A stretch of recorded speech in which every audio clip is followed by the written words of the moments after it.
बचपन से ही हमें कहा जाता है कि सड़क पर चलते समय नज़र सड़क पर रख के ही चलना चाहिए, या फिर हमें सीधा सीधा नीचे देखकर चलने के लिए कहा जाता है। और उसके कई रीजंस होते हैं। ज़्यादातर हमें इसलिए कहा जाता है ताकि हम सड़क के खड्डे या पत्थर पर टकराकर गिर ना जाए, या फिर सड़क पर पड़ी गंदगी हमारे पैरों पर ना लग जाए। लेकिन कई बार इसलिए भी नीचे देखकर चलने के लिए कहा जाता है ताकि हम सड़क पर पड़ी कुछ वैसी चीज़ों पर पैर ना दें, जैसे कि नींबू या नींबू पर घुसी हुई टाचनी जैसी चीज़ें। और आज जो कहानी मैं आप लोगों को सुनाने वाला हूँ, वो कहानी भी कुछ ऐसे ही वाक़ये से जुड़ी हुई है।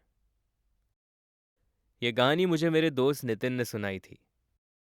हुआ कुछ यूं था कि मैं और मेरा दोस्त नितिन बाइक से घर की ओर जा रहे थे। उस दिन हमें काफ़ी देर हो चुकी थी। सर्दी का मौसम था तो हमने सोचा कि हम जैकेट खरीदेंगे। लेकिन जब हम जैकेट लेने के लिए उस शॉप में पहुंचे तो वहां हमें कोई जैकेट पसंद नहीं आई, क्योंकि जो जैकेट हमें पसंद आती है उसके प्राइस हमारे बजट से बाहर होते, या फिर जो जैकेट हमारे बजट में होता उसका मटेरियल हमें पसंद नहीं आता। इस वजह से हमने सोचा कि हम बेकार में पैसे वेस्ट करने की जगह कहीं और जाकर शॉपिंग करेंगे। लेकिन इसी चक्कर में रात हो गई थी, और रात के कुछ 10 बज रहे होंगे। जब हम वहां से निकले तो रास्ते में नितिन ने चाय और सिगरेट पी, लेकिन मैंने सिर्फ चाय ही पी। और फिर कुछ देर बाद हम वहां से निकल गए। कुछ दूर जाने के बाद मैंने नितिन से कहा कि यार मुझे प्रेशर आ रहा है और मुझे सुसु करना है। फिर नितिन ने भी मुझसे कहा कि यार प्रेशर उसे भी आ रहा है और उसे भी सुसु करना है।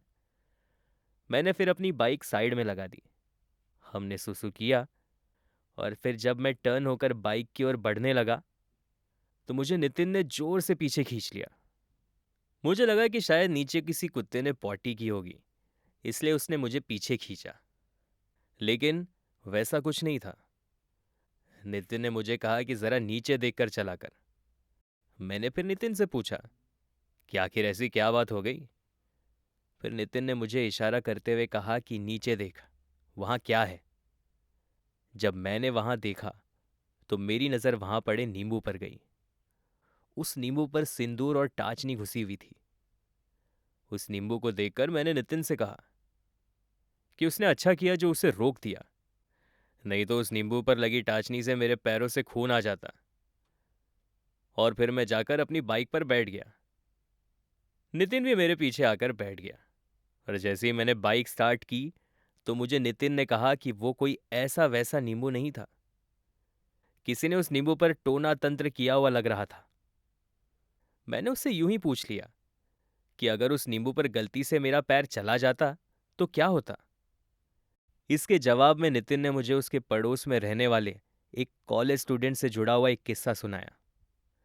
नितिन ने मुझे कहा कि वो कॉलेज स्टूडेंट अपने एरिया के दोस्तों के साथ टूर्नामेंट खेलने के लिए किसी ग्राउंड पर गया हुआ था। और वो ग्राउंड एक ऐसा ग्राउंड था जिसके आगे की तरफ झाड़ियां थी। वो स्टूडेंट उस वक्त बाउंड्री लाइन पर फील्डिंग कर रहा था। जब सामने वाले टीम के प्लेयर ने एक शॉट मारा तो वो बॉल बाउंड्री लाइन को पार करते हुए उन झाड़ियों के बीच चली गई। और जब वो कॉलेज स्टूडेंट उन झाड़ियों के बीच गया तब उस वक्त उसका पैर इसी तरह की एक टाचनी लगे हुए नींबू पर गया। हालांकि उसने शूज पहना हुआ था। उसने उसे इग्नोर किया और बॉल को उठाकर दूसरे फील्डर की तरफ थ्रो किया।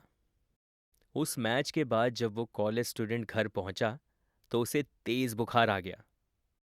2 दिन बाद वो अचानक से अजीब हरकत करने लगा। वो एक सिंपल सुलझा हुआ लड़का था। उसने न तो कभी सिगरेट पी थी और ना ही कभी दारू। लेकिन उस दिन वो स्टूडेंट अलग ही अंदाज में घर के सभी लोगों के साथ पेश आ रहा था। उसने बीड़ी की मांग की। जब उस स्टूडेंट की मम्मी ने उससे कहा कि वो ये क्या बकवास कर रहा है, तो वो स्टूडेंट चिल्ला के अपने मम्मी से कहने लगा कि मैं कोई तुम्हारा बेटा नहीं हूं, मुझे बीड़ी पिलाओ। नितिन ने बताया कि उसकी मम्मी को जब कुछ समझ नहीं आया तो उन्होंने नितिन को बुलाया, और फिर नितिन किसी से जाकर बीड़ी मांग कर लाया और उस स्टूडेंट को दी। कुछ देर बाद उनके घर के दूसरे पड़ोसी भी आ गए। थोड़ी देर में उस कॉलोनी का वॉचमैन भी वहां आ गया, क्योंकि नितिन ने बीड़ी उसी वॉचमैन से मांगी थी। उस वॉचमैन ने जब उस स्टूडेंट को देखा तो उसकी हरकतों को देखकर वो समझ गया कि उस लड़के को किसी साय ने पोजेस किया है।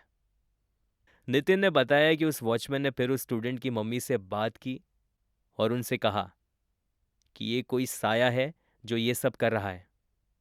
उस वॉचमैन ने फिर किसी जानकार को फ़ोन किया। 2 घंटे के अंदर वो जानकार वहां पहुंच गया। उस जानकार ने फिर नितिन की तरफ कुछ पाउडर जैसा फेंका और उसके बाद उसने उससे पूछा कि वो कौन है और उस स्टूडेंट के बॉडी में क्या कर रहा है। इसका जवाब देते हुए उस साये ने कहा कि ये स्टूडेंट ने ही उस टाचनी लगे हुए नींबू पर पैर दिया था। वो खुद अपने मर्जी से नहीं आया है, इस स्टूडेंट ने ही उसे बुलाया है। ये सुनने के बाद वहां मौजूद सारे लोग ये बात समझ गए थे कि शायद क्रिकेट ग्राउंड में ही ऐसा इंसिडेंट हुआ होगा, क्योंकि उस ग्राउंड के आगे ही झाड़ियां थी। इसके बाद उस जानकार ने उस साये से उस स्टूडेंट को छोड़ने के लिए कहा, तो उस साये ने उस जानकार से कुछ चीज़ों की मांग की और खुद उस साये ने कहा कि उसे ऐसी जगह पर जाकर छोड़ें जहां किसी अनजान का पैर ना लगे। उस जानकार ने ठीक वैसा ही किया। ऐसा करने के कुछ 45 मिनट या 1 घंटे के लिए वो स्टूडेंट बेहोश हो गया था और फिर जब वो होश में आया तो वो स्टूडेंट बिल्कुल ठीक हो चुका था।